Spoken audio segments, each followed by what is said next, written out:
The Thermals are a punk/lo-fi rock band from Portland, Oregon. They were formed in 2002 and their membership stabilized in 2008, with two of the founding three members still in the band. They have created 7 albums so far, and they are known for their political and religious imagery. Hi, my name's Dan. So this was the 3rd album by the band, and it's my first encounter with them, and therefore, of course, with this album. So I will, as I normally do some description first. So the music is punky rock. It's quite reasonable in terms of skill levels and energy. There's some nice bits of kind of chaotic feedbacky stuff in there. There were points where I admired the drumming particularly, and they run some of the tracks together, and I always feel like I enjoy that. The vocals are fairly typically punk, kind of high-ish. They're not, too chaotic, and you can hear quite a lot of what's being sung. So I'm going to move on to the content, and those of you who have seen several of these reviews of mine might have picked up that I have a little bee in my bonnet about messages that are being pushed through music, and about the interplay between the idea of freedom of speech and responsibility of speech. So I think that anybody who has a voice is responsible for the effects of what they say with that voice. And that this goes hand in hand with the concept of allowing people to say many things. There are laws about all sorts of things that you might say. And the reason why I'm talking about this is because on my first listen, it felt like this album had a very strong message to give. Some of the songs are quite cryptic, but there is a common theme here, and you can kind of pick it up a little bit from the album cover and from the title of the album as well. It seems to have in it a strong painting of Christianity as a fascist, oppressive, lying and manipulative religion. Colours on the mast here. I'm an evangelical Christian, so I would say I would like to disagree with this view of Christianity. It's not my experience. I have found Christians and Christianity to be a loving, nurturing and freeing space. And I think anti-Christian sentiment often paints Christianity as being oppressive. And I think that there may be some people who have voices within Christianity who are not doing us any favours, but the majority of Christians that I've certainly come across or that I've heard from do not have that kind of message and do not approach it in this sort of way. One of the songs here seems to be, as I said, some of them are quite cryptic, about behaviour control, saying that Christianity tells you what to do and tells you what to think and tells you what to feel even. And again, that's not my experience.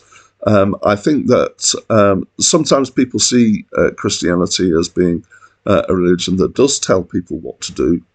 And then they kind of they rebel against that and say, but I want to do what I want to do.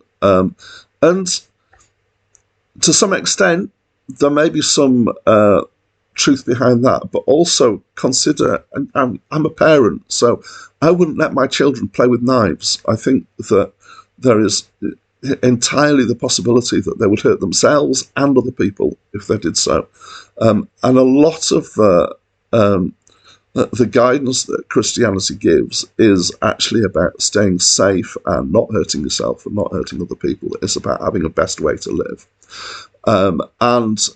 Actually, I have found that Christianity tends to generally offer freedom from damaging behaviour rather than oppressive behaviour control. I think the church and there may be churches in particular who need to be careful about the messages that they give as well. And as I said about, people with a voice and the message that they give, I think that people in churches don't always get it right in terms of pitching it right. And sometimes there are messages that you see. So I have seen pictures of people holding placards saying that God hates gays. And I think that's hugely damaging, and that is a really bad message to be given.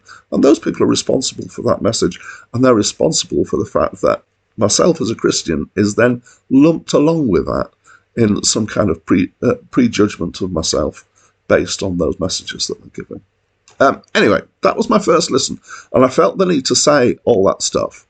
I do want to be as fair as I can to the band here. And generally after one listen, I go and look up some information. On this case, because of my concerns with the lyrics, I actually went and found all the lyrics and looked through them all as well to make sure that I knew what I was talking about. The website says that this album is a terrifying tale of a young couple fleeing a fascist faux-Christian USA. And the word faux is the really important bit in there, meaning false. It's from French false, obviously, you knew that. And okay, when I'm listening to it again and I've read the lyrics, kind of makes sense. It's not necessarily easy to pick up from the lyrics, so I'm not sure if that is clearly their intention. And I think that I'm willing to cut them some slack on intent here. I do think that many will still take the lyrics on this album as being anti-Christian prejudice, which I would say borders on hate speech. It's really kind of stirring people up against the ideas of Christianity. So that's what I think. So that actually tainted it for me quite a lot. I would say, again, in their favour, at least it said something. There's so many albums that I feel like it's a waste of opportunity when you're a high-level star that sells loads and you're singing songs about pap or damaging messages sometimes. For me, so I kind of partly respect it, but mostly it kind of left a sour taste in my mouth.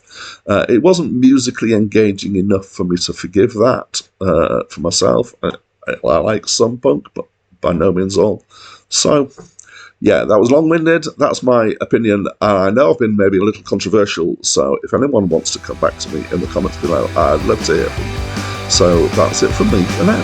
We are just a child, we are